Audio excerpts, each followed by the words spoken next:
तपाई यतिखेर हेर्दै हुनुहुन्छ त्रिशुली खबर टिभी। 24 घण्टा ताजा खबरको लागि हाम्रो च्यानललाई सब्स्क्राइब गर्नुहोला, नजिक रहेको बेल आइकन दबाई हामीसँग जोडिनुहोला। नवनिर्वाचित मेयर बारेन्द्र शाहको राजनीतिक भेटघाट तीव्र। प्रधानमन्त्री देउबा र एमाले अध्यक्ष ओलीपछि भेट्न पुगे खुमलटारमा प्रचण्डलाई।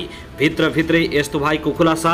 काठमाडौँका मेयर र प्रचण्डको यस्तो सम्बन्ध। मङ्सिरमा आम निर्वाचन एकै चरणमा गर्ने सरकारको चाहना। कैलालीमा किन भत्कियो गठबन्धन? माओवादी इन्चार्ज भन्छन् काङ्ग्रेसले पेल्न खोज्यो, एमालेसँग मिलेर जवाब दियौं। बिहानै सूर्य थापाको प्रचण्ड लक्षित टिप्पणी। माछालाई काँध फेर्न मन लागिसक्यो, विद्रोह गरेर पार्टी छाडेर गएकालाई पार्टीमै फर्किन विप्लवको आग्रह। कार्ड चलाएको भन्दै नेताहरूले खुलासा गर्न थाले। सरकार र समीकरण फेरबदलको सङ्केत। सत्तारूढ गठबन्धन सङ्कटमा। पेट्रोलियम पदार्थमा भारतको एकाधिकार तोडौँ। भीम रावल र गगन कुमार थापाको एउटै बोली। को छन् बोर्ड अध्यक्षका आकांक्षी, यसबारे पनि सम्पूर्ण जानकारी। प्रचण्डको अभिव्यक्ति तर्साएर स्वार्थ सिद्ध गर्ने खेतीकै निरन्तरता हो, पद्मा अरालको भनाई। वाम तालमेल शुभेच्छुकहरूको चाहना, एमाले ढोका खुला गर्यो। र वातावरण जोगाउनु सरकारको महत्त्वपूर्ण एजेन्डा भएको प्रधानमन्त्री देउबाको भनाई। प्रतिनिधि सभाको चुनाव कात्ते मङ्सिरभित्रै हुन्छ, ढुक्क हुनुहोस्। दलाई लामाको अफिस बन्द गर्ने मै हो। चीनको खिलाफमा नेपालको भूमि प्रयोग हुँदैन, प्रधानमन्त्री देउबाको अर्को अभिव्यक्ति। अब हेर्नुहोस् पुरा समाचार।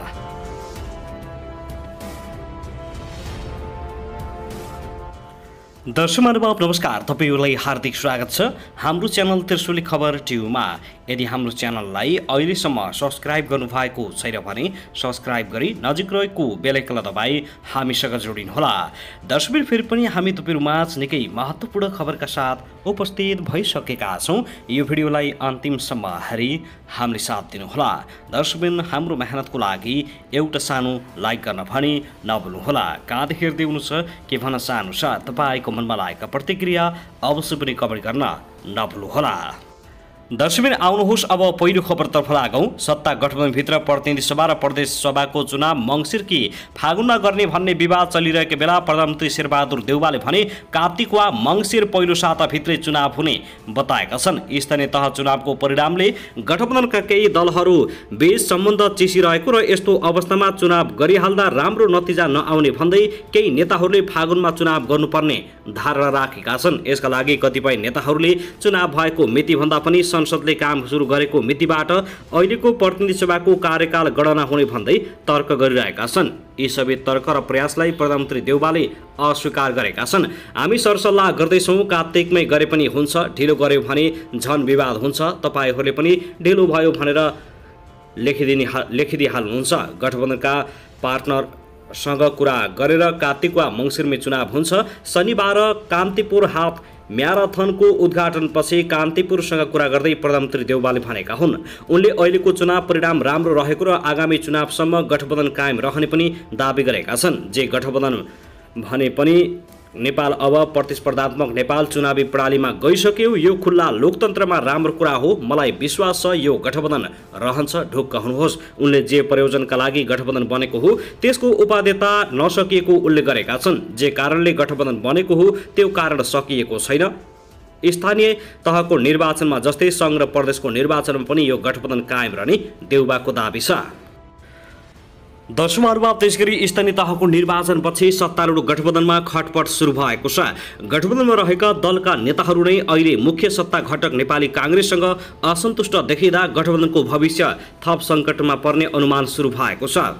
तत्कालीन प्रधानमन्त्री केपी शर्मा ओली विरुद्ध उभिएका माओवादी केन्द्रका अध्यक्ष पुष्पकमल दाहाल प्रचण्ड 5 दलीय सत्ता गठबन्धनको सूत्रधार मानिन्छन्।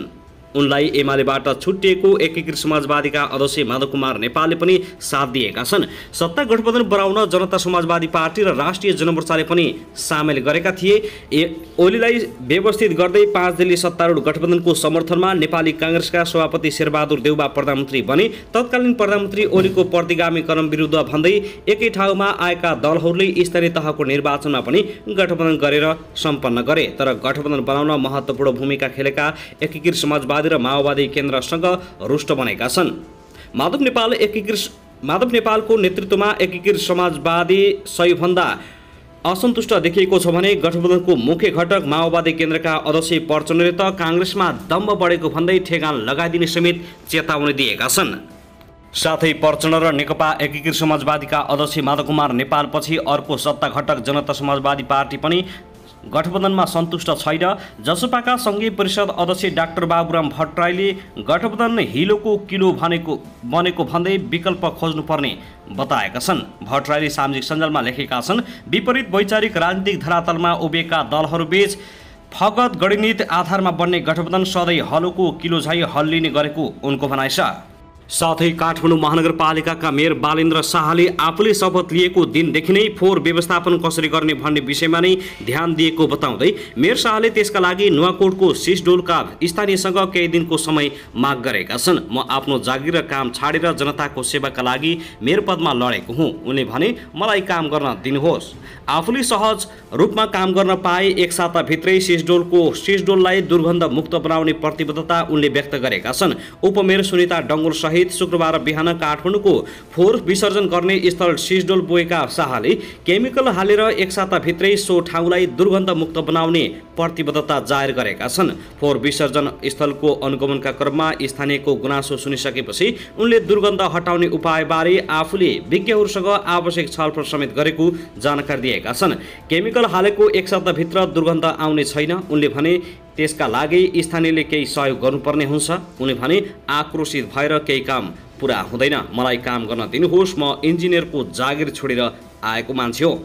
दर्शक महानुभाव, त्यसैगरी काठमाडौँ महानगरपालिकाका मेयर बालेन्द्र शाहले माओवादी केन्द्रका अध्यक्ष पुष्पकमल दाहाल प्रचण्डसँग भेटवार्ता गरेका छन्।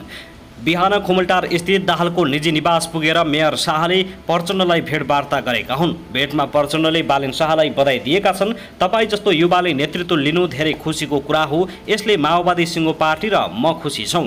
प्रचण्डको भनाइ उद्धृत गर्दै सचिवालय स्रोतले भन्यो, अब तपाईँले कसरी हुन्छ जनताको समस्या समाधानमा ध्यान दिनुहोला, हामीले गर्ने सहयोग हामी गर्नेछौँ। प्रचण्डले बालेनको जितलाई ठुलो क्रान्ति भएको बताएका छन्। तपाईँको जित बहुत ठुलो कुरा हो, क्रान्ति हो। पहिलेका मेयरहरू स्वतन्त्रहरू कुनै एउटा पार्टीसँग लागेर अरू पार्टीलाई गाली गर्ने सिस्टम थियो, तर तपाईँले पहिलो पटक सबैलाई मिलाएर सहकार्य गर्ने काम गरिरहनु भएको छ, त्यो सराहनीय छ। त्यसैले हजुरलाई हाम्रो सधैँभरि साथ र सहयोग हुनेछ। प्रचण्डले बालेन्द्र शाहलाई यस्तो बताएका छन्। बालेले पनि राजनीति कता लैजाने भन्ने विषयमा मुख्य भूमिकामा प्रचण्ड नै रहेको भन्दै प्रशंसा समेत गरेका थिए। यसअघि बालेनले एमाले अध्यक्ष केपी शर्मा ओली र प्रधानमन्त्री शेरबहादुर देउवासँग पनि भेटवार्ता गरिरहेका छन्।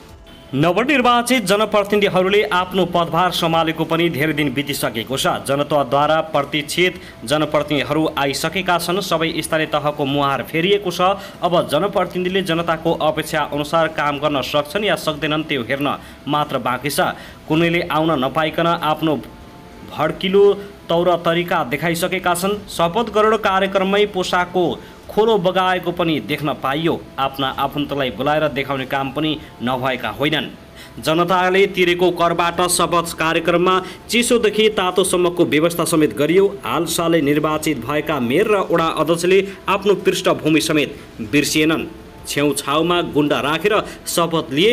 उनीहरूको पेसा र रूप त्यतिखेर नै जनताले देखिहाले। पार्टीलाई पैसा खुवाएर टिकट त लिए, पैसाकी आडमा मेयर र वडा अध्यक्ष पनि जिते, तर तिनीहरूसँग काम गर्ने न त क्षमता छ न त बुद्धि नै। दर्शक महानुभाव, त्यसैगरी नेकपा एमाले सांसद भीम रावले पेट्रोलियम पदार्थमा भारतसँगको एकाधिकार तोड्नुपर्ने बताएका छन्। शुक्रबार प्रतिनिधि सभामा भइरहेको मूल्यवृद्धिका सम्बन्धमा प्रस्तुत गरिएको जरुरी सार्वजनिक महत्त्वको प्रस्तावमाथिको छलफलमा भाग लिँदै उनले भारतसँगको एकाधिकार तोडेर अन्य देशबाट पनि पेट्रोलियम पदार्थ आयात गर्नुपर्ने बताएका हुन्। पञ्चायत कालमा पनि खुला बजारबाट बाहिरी देशबाट कच्चा तेल ल्याएर भारतमा प्रशोधन गरेर नेपालमा सह उत्पादन गरी उपयोग गर्ने गरिएको थियो। उनले भने, तत्कालै खुला बजारबाट कहाँ सस्तो पाइन्छ तेल त्यो ल्याउनका लागि एउटा देशमाथि निर्भरता होइन, त्यतातर्फ सरकारले तुरुन्तै पाइला चालोस्। दैलेखमा पेट्रोलियम पदार्थ उत्खननको कार्य अघि बढाउनु पर्ने भन्दै उनले अनावश्यक बाह्र मूल्यका चाप नियन्त्रण गर्न अन्तर्राष्ट्रिय कानुन अनुसार सिमानाको नियमन गर्नुपर्ने पनि बताएका छन्।